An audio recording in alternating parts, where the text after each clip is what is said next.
เอามีดสับโป๊กเลย นั่นแหละเข้ามาตัด ตัดแล้วก็ต่อเขาเฮ็ดธรรมชาติเนาะเขาไม่ได้แบบแปลงอย่างนี้ประมาณมาเลิกกินไก่กินเสสวนมันนี่กินอาหารกินเมียกินเป็นคนกินโอ้ยเมียคนลาวจะเฮ็ดอาหารกินให้กินประมาณน่ะ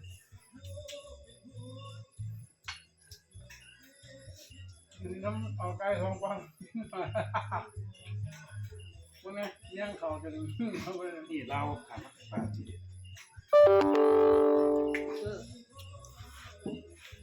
งูเทบันหอม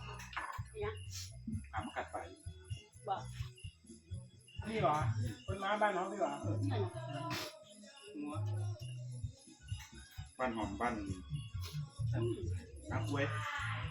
ในยุคของแกขาไม่เลยอันนี้ใช่ปะไปเห็นงานอยู่ในของแอร์มันขาเลยว่ามาเลยได้สวนอย่างกล้วยอะไรเนาะผมบอกเย็นขาวยันไอ้ละหอม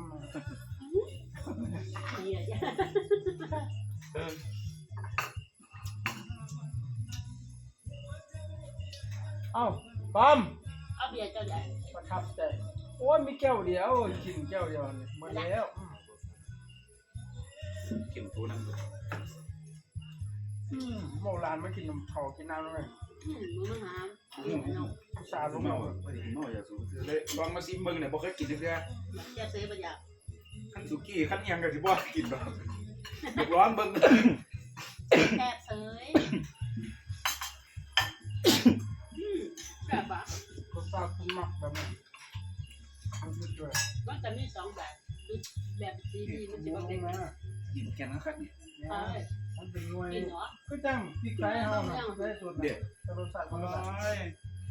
กินเล็กเดี๋ยวเรามักเห็นป่ะได้กินอยู่กับคนเรามักมาแกันลาบปลานั่นแหละอาหารลาบปลาล่ะมาไปน่ะลาบเนื้อน้ำลาบเนื้อน่ะครับเนื้อเฮาน่ะเนื้อเฮาเหรอเนื้อเฮาเนื้อไฟปักแกันเพราะว่าเขาจะเอิ้นอย่างหัวเอิ้นกันได้ป่ะน้องว่าน้ำหน่อยมันหน่อยเห็นป่ะเป็นเลยกินมากินเลยกินไม่ได้เนาะ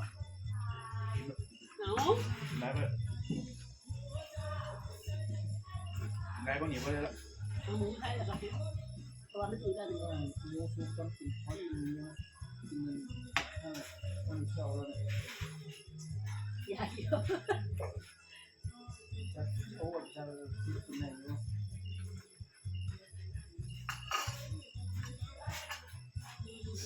เสฉวนแซ่บหลายมื้อนี้นะเสฉวนกินเสฉวนนี่กับตำบักทั่วนี่แซ่บบ่เชื่อชิมมื้อนี้พี่น้องมันต้องได้สุกมันพอดียาวนั่นแต่มันต้องได้สุกมันพอดียาวทางไปเนี่ยลงไอ้มียูทูบไอ้ลงยูทูบเนี่ยมันเกินตามอันนี้ของเราที่มันจะเป็นลงวิดีโอไปได้คลิปเดียวแล้วคลิปเดียวที่เป็นที่เดียวเว้ยเนาะคลิปเดียวนาที2 นาทีต้องได้เข้าเรื่องนี้ฟังเรื่องนะ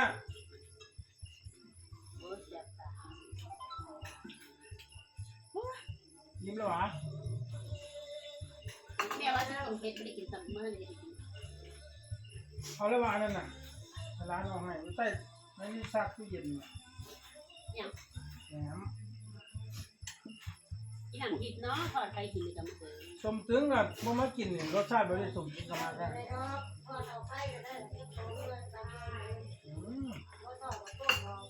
โอ้ไก่หันเด้ว้าวนี่เด้ใส่กล้องแม่ร้านน่ะไก่ไม่เกลือไก่เนื้อไก่เราเนี่ยไก่เราเกี่ยวอ่ะไก่มันเสียมันซื้อมันก็เราเกี่ยวแล้วทุกระบอกบ่ดิบนะมื้อนี้ซื้อไก่กับหมูนะบ่ให้แม่แบ่งกินน้ำเข้าใจบ่มื้อนี้นะร้านกินแล้วบ่สมถึงเฮานะมันกินแล้วกินข ทอดไข่ ไปส่ง น้ำพริก น้ำจิ้มมันแล้วคือ สมืด เฉพาะคือเฉพาะชิ้นสมตึง อยู่นี่มันบ่ไข่แหละเปิดมาไหนคือตามมาลูกยองแต่ละทุกเจ้าลูกเจ้าเป็น น้ำจิ้มเหรอ มันมีน้ำเจ้าที่ ไม่ใช่ น้ำซอสใส่ น้ำมันหน้าเก่ามัน น้ำห มัน นามันแบบน้ำหนามัน ผมว่าเอา เดือดแล้วมัน คนกินเขาเจ้าเวลากินเสร็จปุ๊บเขาเจ้าตักอันนี้ใส่ไหมมันจะเป็น มัน ได้กินแบบเนี้ย มือแซ่บคือ